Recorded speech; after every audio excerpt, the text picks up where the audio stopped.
কিন্তু ভালোবাসা মানুষকে, এটা গাড়ি তো, উনি যদি চান আমার জীবনটা ওনারা যেন ঈশ্বর হতে পারি। 22-এর বন্যায় সিলেটের লক্ষ লক্ষ টাকার অনুদান আসছে এই সিলেট ও সুনামগঞ্জ। আমি যেহেতু সিলেট থাকি, আমার বাড়িও হবিগঞ্জ, আমি যেহেতু সিলেট থাকি, আমি চিন্তা করে দেখলাম ওনার পাশে দাঁড়ানোর একটা লুকও সিলেট সুনামগঞ্জ আমি পাচ্ছি না। একটা লুকও আমি এই সুমন ভাইয়ের পক্ষে পাচ্ছি না। আমি চিন্তা করলাম আমি সুমন ভাইয়ের পক্ষে এই সিলেট থাকি, সুনামগঞ্জের পক্ষ থেকে আমি সুমন ভাইয়ের পক্ষে কাজ করব। এই সুমন ভাইকে আমার গাড়িখানা দিয়া ওনাকে সহযোগিতা করবো ইলেকশনের জন্য। মানে একটা ইলেকশন গাইতে অনেক টাকা প্রয়োজন দরকার আছে। উনি আজ পর্যন্ত কেউ 5 টাকা মারিয়ে গায় নাই, উনি কেউর কাছে ধান্দাও করে নাই, উনি কোনো ভাই চাঁদাবাজিও করে না। উনি একজন সৎ, ওনার মতন একজন সৎ লোক আমাদের সংসদে প্রয়োজন। কয়েক হাজার ভোটার আছে সিলেট।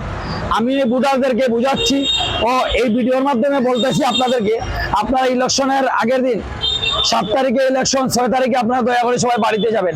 যারা মাধবপুর ও সোনারগাঁও জেলার মানুষ আছেন, আপনারা গিয়ে সুমন ভাইকে ভোট দিবেন।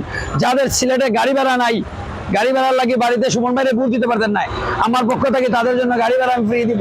হুমায়ুন চক্কর যাইবেন, আমার ফোন দিবেন, আমি বাসের ভাড়া দিয়ে দিব। আমি আশা করি উনি যদি আমার এই ভিডিওগুলো দেখেন, উনি যদি সিলেটে আসেন আর সিলেটে আসে আমার কাছ থেকে উপহারটা গ্রহণ করেন, আমি খুশি হব।